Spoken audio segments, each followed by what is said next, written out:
আমার হাতের যে মোবাইলটা আছে আইটেল IT2175 মডেলের সেটটা, এটা সমস্যা হইতেছে একাই 1-2 মিনিট পর অটোমেটিকলি বন্ধ হয়ে যায়। এই যে দেখতে পাচ্ছেন বন্ধ হয়ে গেছে। মূলত সমস্যা এটাই। তো এই সমস্যার জন্য আমরা কিভাবে স্টেপ বাই স্টেপ কাজ করতে পারি সেটাই এখন দেখব। এটা যে সার্কিটটা দেখতে পারতেছেন, এটা একটা লাইটের সার্কিট। এই সার্কিটটা থেকেই আমি মূলত একটা রেজিস্ট্যান্স নিয়ে তারপর সমাধান করছি। তো এই রেজিস্ট্যান্সটার মানটা কি, এটা কিভাবে চেক করতে হয়, কিভাবে বোর্ড থেকে খুঁজে বের করতে হয়, সেটা বিস্তারিত এই ভিডিওর মাধ্যমে আলোচনা করছি। তো দেখতে পারতেছেন আমার সেটটা রানিং করার পরে আমি অনেকক্ষণ যাবত টিপাইতেছি, এখন আর বন্ধ হইতেছে না। তো চলুন আমরা পুরো ভিডিওটা দেখি।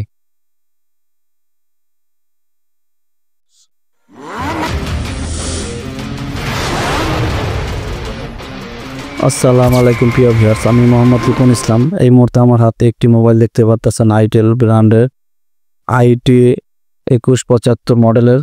এই ফোনের সমস্যা হইতেছে ফোনটা 1-2 মিনিট পর একাই সেটটা বন্ধ হয়ে যায়, সাউন্ডে সেটটা বন্ধ হয়ে যায়। তো এই ধরনের কিবোর্ড ফোনগুলোতে ইদানিং এই সমস্যাগুলো আসতেছে বেশি, যেমন আইটেল কোম্পানির সেটগুলোতে বেশি সমস্যাগুলো দেখা দিতেছে।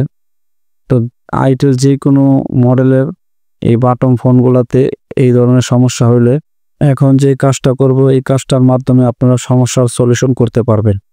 তো চলুন কিভাবে এটা সমাধান করা যায়। এখানে দেখতে পাচ্ছেন একা সেটটা আবার বন্ধ হয়ে গেছে আমি টিপাইতে। তো মূলত সমস্যা এটাই। তো এই সমস্যাটা কিভাবে সমাধান করা যায় আজকে এই ভিডিওর মাধ্যমে পুরো বিস্তারিত আপনাদেরকে দেখাবো। তো আমি মূলত একটা লাইটের সার্কিট দিয়ে এই সমস্যাটা সমাধান করে আপনাদেরকে দেখাবো। পুরো ভিডিওটা মনোযোগ সহকারে দেখবেন, আশা করি ভিডিও থেকে অনেক কিছু শিখতে পারবেন। তো সর্বপ্রথম আমরা এখানে সেটটাকে খুলে নেব, ব্যাটারিটা আলাদা করে নিয়ে তারপরে স্ক্রু ড্রাইভার দিয়ে আমরা স্ক্রুগুলোকে আগে খুলে ফেলবো।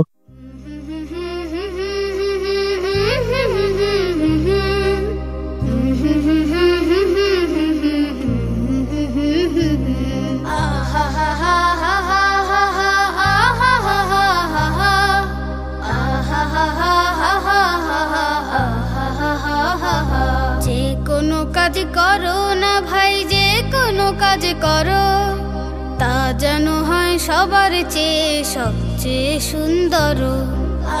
তো এবার সলিউশন আমি আপনাদেরকে দেখাইতেছি। সলিউশন হইতেছে কি দেখতে পাচ্ছেন, একটা রেজিস্ট্যান্স। এটা হলো একটা সার্কিট থেকে আমি নিতেছি। এটা হলো আপনার লাইটের একটা সার্কিট, এলইডি লাইট। ওই লাইটের সার্কিট থেকে আমি এই রেজিস্ট্যান্সটা সংগ্রহ করতেছি। এই রেজিস্ট্যান্সটার মান হইতেছে, আমি দেখাইতেছি। রেজিস্ট্যান্সের মান আপনার 10 কিলো ওহমস। তো এই দেখতে পাচ্ছেন 9.04 ohms, 9.04K আর কি 10K কাছাকাছি। একটু 19-20 সমস্যা নেন, 10K নিতে পারেন। মার্কেটে যেই 10K রেজিস্ট্যান্স পাওয়া যায়, আপনারা চাইলে ওই রেজিস্ট্যান্স দিয়েও কাজটা সারতে পারবেন। তো আমার কাছে যেহেতু এটা আছে আর এটা আমি সুন্দরভাবে বোর্ডের সাথে ফিলিং করতে পারবো, তাই আমি এটাই নিতেছি। আপনাদের কাছে যদি এটা না থাকে প্রবলেম নাই, আপনারা টিফিন মেকানিক যে রিপেয়ারিংয়ের দোকান আছে ওখান থেকে আপনারা চাইলে ওগুলোও সংগ্রহ করে নিতে পারেন।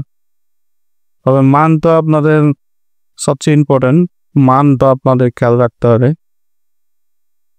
তো আমি দেখতে পারতেছেন ঝালাই করতেছে। তো ঝালাইটা কিভাবে করবেন আমি সেটাও আপনাদেরকে দেখাইতেছি। আগে ঝালাইটা করে নিন। এখানে যে V-বাস বি ব্যাট যেই লাইনটা আছে, বি ব্যাটের মাঝখানে যে লাইনটা আর কি, পজিটিভের মাঝখানে যেটা ওইটা, আর হলো আমাদের বোর্ডের যে নেগেটিভ গ্রাউন্ডের সাথে মাঝখানে ওই লাইনটার সাথে দুই মাথা দুই দিকে জ্বালাই করে দিচ্ছি রেজিস্ট্রেশন। দেখতে পাচ্ছেন আমি জুম দিয়ে দেখাচ্ছি, এই যে রেজিস্ট্রেশনটা আমি বসাইছি দেখতে পাচ্ছেন নেগেটিভ আর কি গ্রাউন্ডের সাথে, আর হলো আপনার বিভার্স আর কি মাঝখানের ওই লাইনটার সাথে আমি কানেক্ট করে দিছি, দুই মাথা দুইটা জ্বালাই করে দিছি। আশা করি বন্ধুরা আপনারা দেখতে পারতেছেন। তো এখন আমি মেপে দেখি আমার রেজিস্ট্রেশন মানটা এখানে ঠিক আছে দিলা, হ্যাঁ রেজিস্ট্রেশন মান ঠিক আছে। এখন আমি আপনাদেরকে চালু করে দেখাবো, এটা 100% ওয়ার্কিং। আমি নিজে করে তারপরে আপনাদের সামনে ভিডিও করে দেখাইতেছি।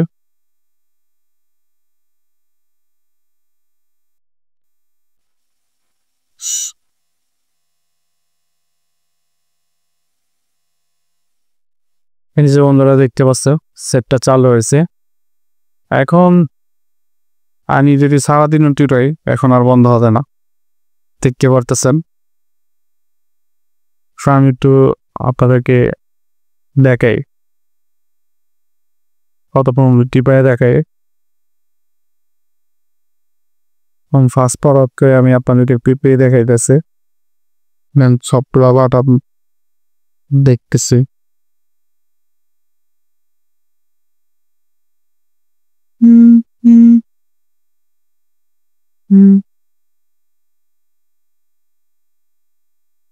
তো বন্ধুরা দেখতে পারতেছেন এখন আর আগের মতন বন্ধ হয় না। আগে যেমন একেই সুইচ অফ হয়ে যেত, আমার পাওয়ার বাটন টিপ দিতে হইতো না, অন অফ সুইচ টিপ দিতে হইতো না, একেই বন্ধ হয়ে যেত। তো দেখতে পাচ্ছেন এখন আর ওইভাবে বন্ধ হইতেছে না। তো আমাদের কাজটা 100% ওয়ার্কিং দেখতে পারতেছেন। তো এই কাজটা আপনাদের উদ্দেশ্যে নিয়ে আসছে, এটা আমি দেখেছি। আমি যখন আমার কাছে এই কাজটা প্রথম আসে আমি এটা অনেক ট্রাই করছি। তো আমি বাংলাতে এবার অনেক সলিউশন খুঁজছি কিন্তু অনেক সলিউশন পাই নাই। তো ভাবলাম আপনাদের জন্য এই সলিউশনটা নিয়ে আসি। তো আমার এই ভিডিওটা যদি আপনাদের কোনো উপকার আসে তাহলে অবশ্যই আমার চ্যানেলটাকে সাবস্ক্রাইব করবেন, লাইক কমেন্ট শেয়ার করে কাদের মূল্যবান মতামতগুলো কম করে জানাবেন। তো আমি আপনাদেরকে আবার একটু জুম করে রেখে, আর অবশ্যই কাজটা হওয়ার পরে আমি যে টিনগুলো খুলছিলাম টিনগুলো আবার জায়গায় আমি সুন্দরভাবে ঝালাই করে বসিয়ে নিয়েছি। আমি মাউথটা এখান থেকে লাগিয়ে আবার সেটটা সুন্দরভাবে ফিটিং করে দেব, যাতে কাস্টমারের কাজটা যে পড়ছে কাস্টমার যাতে কাজের মান দেখে খুশি হয়। দেখতে পাচ্ছেন বন্ধুরা আমি যে সেটটা টিনগুলো খুলছি আইসির আশেপাশে দেখার জন্য, কাস্টমারের কথা অনুযায়ী এটা নাকি অর্ডার দেওয়া অনুযায়ী ছিল, তাই আমি ভালোভাবে ওয়াশ করে আগে চেষ্টা করছি। তো এখন ঠিক যেরকম ফিটিং ছিল আবার ঠিক ওরকম সুন্দরভাবে ফিটিং করছে।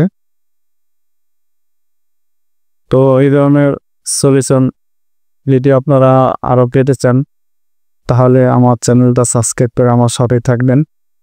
দেখা হবে আগামী নতুন কোনো ভিডিও নিয়ে। সে পর্যন্ত ভালো থাকবেন, সুস্থ থাকেন। আল্লাহ হাফেজ।